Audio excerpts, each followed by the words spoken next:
Once upon a time, a young African woman named Zola walked alone down a dusty village street just before dusk.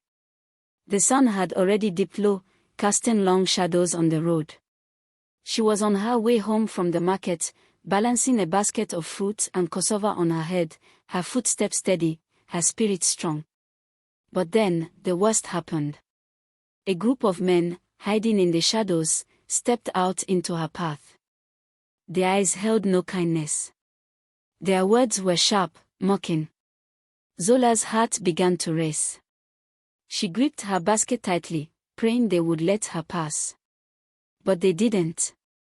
They surrounded her. What came next was a storm of fear and violence, louder than her voice, darker than the night. No one came. No one saw. The street that had once been so familiar now became a place of terror. But Zola survived. Battered, bruised, but not broken, she made it home. Days turned to weeks. Her village whispered, judged, and turned their backs. But she stood tall. She would not let that night define her. With courage, she spoke up. Told her story.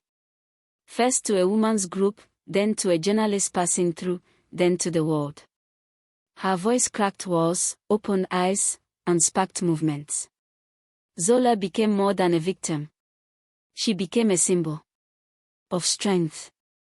Of survival. Of the unbreakable power of a woman who refuses to stay silent. In the weeks after the attack, Zola barely left her room. Her body healed faster than her spirit. But deep inside her, something began to burn, not fear, but fire. She joined a local women's group called Soti Yetu, Our Voice. At first, she just listened. Women shared stories of silence, shame, survival. And slowly, Zola spoke. First in whispers. Then louder. Her story cracked through the silence like thunder. A local radio station picked up her words. Then a newspaper. Then a women's rights organization. They called her brave, but Zola didn't feel brave. She just knew silence helped no one. She started a project. Streetlights for Girls. An outreach group that trained young women in self-defense, gave trauma support, and taught communities to protect their daughters, sisters, and wives, not blame them. She walked the same street again, this time, not alone. This time, leading a march of girls holding candles. Each flame a story. Each step a vow.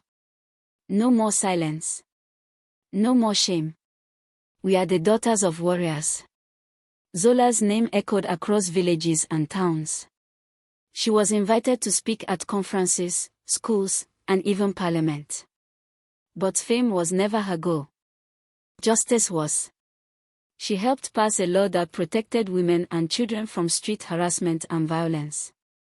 A law that bore her name, Zola's Act. Final words. Zola was once a girl who walked alone. Now, she leads millions. She is not just a survivor. She is a fighter. A healer. A voice for the voiceless.